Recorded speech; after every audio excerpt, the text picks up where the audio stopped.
ETF index mutual funds నేర్చుకుని stock మార్కెట్లో రాణించాలనుకుంటున్నారా? వెంటనే ఈ నెంబర్కి కాల్ చేయండి.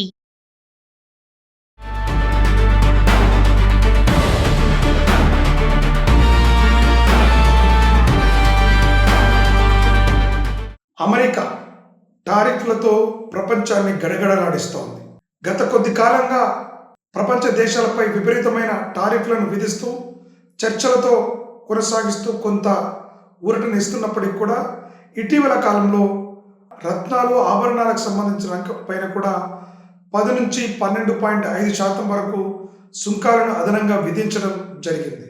ఆల్రెడీ రత్నాలు ఆభరణాల రంగం ప్రపంచ దేశాలలో భారీగా పెరుగుతున్నటువంటి పసిడి ధరల నేపథ్యం, అదేవిధంగా చైనాతో విపరీతమైన పోటీని ఎదుర్కొంటుండటం, ఎంఎస్ఎంఈ రంగాలలో రుణాలకు సంబంధించిన వ్యయాలు కూడా పెరిగిపోతూ ఇబ్బందులు పడుతున్న సమయంలో ఇవాళ అదనపు 10 నుంచి 12.5% టారిఫ్ల భారం అనేటువంటిది ఈ రంగాలకు చాలా ప్రతిబంధకంగా తయారయ్యాయి. ఇది కేవలం భారత్ పైన 10% టారిఫ్లను అదనంగా విధిస్తే భారత్తో పాటుగా చైనా, హాంకాంగ్, థాయిలాండ్ మరియు Turkiye, United Arab Emirates, Israel, వియత్నాంలపై దాదాపుగా 12.5% టారిఫ్లను విధించింది. అంటే భారత్ కన్నా 2.5% ఎక్కువ టారిఫ్లను విధించడం జరిగింది. ఒక రకంగా ఇది ఈ దేశాల పోటీల్లో భారత్కు కొంత మెరుగైన అవకాశాలు ఉండడానికి ఆస్కారం ఉన్నప్పటికీ ఈ అదనపు భారం అనేటువంటిది కొంత ప్రతిబంధకాలుగా ఏర్పడడానికి ఆస్కారం ఉంటుంది. ఈ అధిక వసూళ్లను ఏదైతే చేస్తున్నాయో సహజ వజ్రాల వ్యాపారస్తులు తీవ్రంగా ఇబ్బందులు పడాల్సిన అవసరం ఏర్పడుతుంది. ఎందుకంటే భారతదేశానికి గురించి చూసుకున్నట్లయితే భారతదేశంలోని రత్నాల ఆభరణాల రంగంలో ఉత్పత్తి సామర్థ్యం కావచ్చు, నైపుణ్యాలు, డిజైన్స్, తయారీ మౌలిక సదుపాయాల్లో భారత్కు ప్రత్యేక ఆధిపత్యం ఉంది. అయితే ఈ ఆధిపత్యంతో కొనసాగాలి అన్నా ఈ రంగాలను మరింత దాదన చేస్తూ మరింత ముందుకు తీసుకెళ్లాలన్నప్పుడు ప్రపంచ దేశాలతో పోల్చినప్పుడు మనకు 2.5% భారత్కు వెసులుబాటు ఇచ్చినప్పటికీ కూడా ఈ రంగం దీర్ఘకాలంలో సస్టైన్ అవ్వాలంటే మాత్రం ఖచ్చితంగా ఇప్పటికే మనము కొన్ని దేశాలతో ఒప్పందాలు చేసుకున్నాం. బ్రిటన్, ఒమెన్, యుఏఈతో పాటు కొన్ని ఒప్పందాలు ఆల్రెడీ జరిగాయి.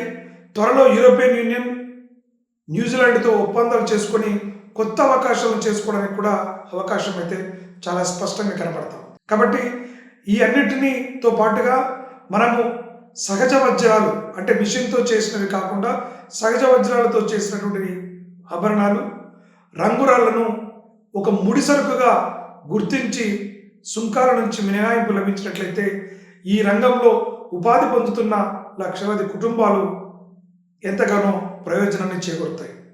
అంతేకాకుండా భారత్కి ప్రపంచంలోనే పాలిష్ చేసే ప్రతి 15 వజ్రాలలో భారత్ నుంచే దాదాపు 14 ఉండడం చూస్తున్నాం. అంటే కట్ పాలిష్ చేయడంలో అత్యంత నైపుణ్యాన్ని, అత్యంత ప్రాధాన్యతను కలిగినటువంటి దేశం భారతదేశం. కాబట్టి ఈ అన్నిటిపైన మనము మరి ఉపశమనం కలగాలంటే ఇంతటి అవకాశాలు, ఇంత మెరుగైన పరిశ్రమలో అవకాశాలను అదేవిధంగా అందిపుచ్చుకోవాలనుకున్నప్పుడు మాత్రం ఖచ్చితంగా భారత్ అమెరికాతో ద్వైపాక్షిక సంప్రదింపులు జరపాల్సింది.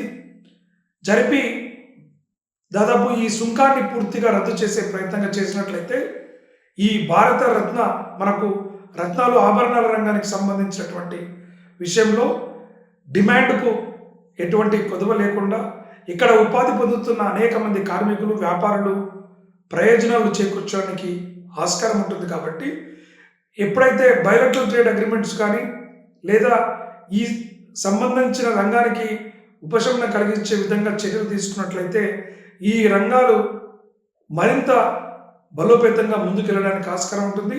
భారత్ ప్రపంచంలో కూడా ఈ రత్నాభరణాల రంగంలో కూడా ఒక కీలక భూమి పోషించడానికి ఆస్కారం ఉంటుంది.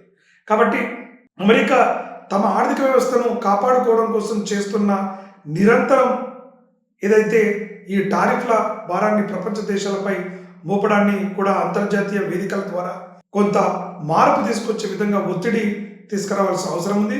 దానికి భారత్ నడుము చుట్టుకోవాల్సినటువంటి అవసరం కూడా కనబడతా ఉంది. తద్వారా వ్యాపారం అనేటువంటిది పోటీ వాతావరణంలో జరిగి పౌరులకి అదేవిధంగా దేశాల ఆర్థిక వ్యవస్థలకి ప్రయోజనం చేకూర్చే విధంగా ఉండడానికి ఆస్కారం ఉంది. కాబట్టి ఖచ్చితంగా భారతదేశంలోని ఈ రత్నాభరణాల ఎగుమతులు మనకు రాబోయే రోజుల్లో గణనీయంగా పెరగాలి అనుకున్నప్పుడు మనం ఇప్పటికే చేసుకున్నటువంటి బ్రిటన్, ఒమెన్, యుఏఈలతో కుదిరిన ఒప్పందాలు అమలు వేగం పెంచినట్లయితే, అదేవిధంగా యూరోపియన్ యూనియన్, న్యూజిలాండ్తో చేసుకోబోతున్న ఒక ఒప్పందాలను కూడా కార్యాచరణలోకి పెట్టినట్లయితే ఖచ్చితంగా మెరుగైన ఫలితాలు సాధించడానికి ఆస్కారం ఉంటుంది. ఈ రంగాలు మరింత వన్నె తెచ్చే విధంగా ఏర్పడతాయి. ఇప్పటికైనా అమెరికా ప్రపంచ దేశాలపై సుంకాల భారాన్ని తగ్గించాలని కూడా ఆశిస్తూ ఈ రంగాన్ని భారత ప్రభుత్వం కాపాడుకున్నట్లయితే ప్రపంచంలో ఒక మెరుగైనటువంటి స్థానాన్ని దక్కించుకోవడానికి ఆస్కారం ఎక్కువగా ఉంటుంది. నమస్తే.